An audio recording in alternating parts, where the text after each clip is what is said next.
اعوذ باللہ من الشیطان الرجیم بسم اللہ الرحمن الرحیم امن یجیب المضطر اذا دعاہ ویکشف السوء۔ ترجمہ: بھلا کون ہے جو بے کس مضطر کی دعا قبول کرتا ہے جب وہ اسے پکارتا ہے اور مصیبت کو دور کرتا ہے۔ یہ آیت قرآن مجید کی سورہ نمل آیت نمبر 6 سے ہے۔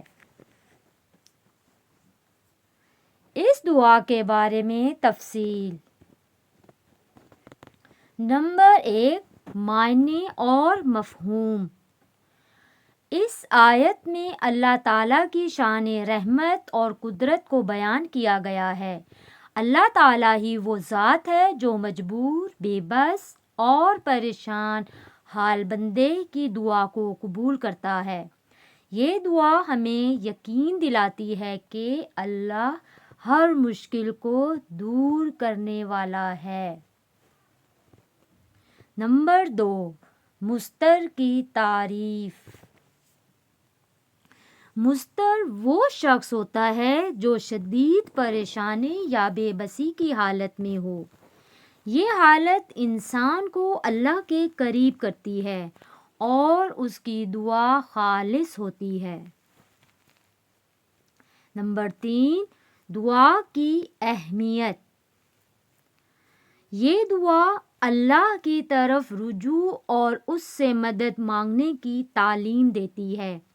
یہ آیت ہمیں یہ سبق دیتی ہے کہ اپنی پریشانیوں اور مصیبتوں میں صرف اللہ پر بھروسہ کریں۔ نمبر 4، عملی نصیحت۔ اگر آپ کسی بڑی پریشانی یا مشکل کا شکار ہیں تو اس آیت کو اپنی دعا میں شامل کریں۔ عاجزی اور خشوع کے ساتھ اللہ سے مدد طلب کریں۔ نمبر 5، حدیث اور واقعات۔ اس آیت کی تشریح میں علماء نے فرمایا کہ اللہ کی مدد کے لیے بندے کا دل اللہ کی طرف مخلص ہونا ضروری ہے۔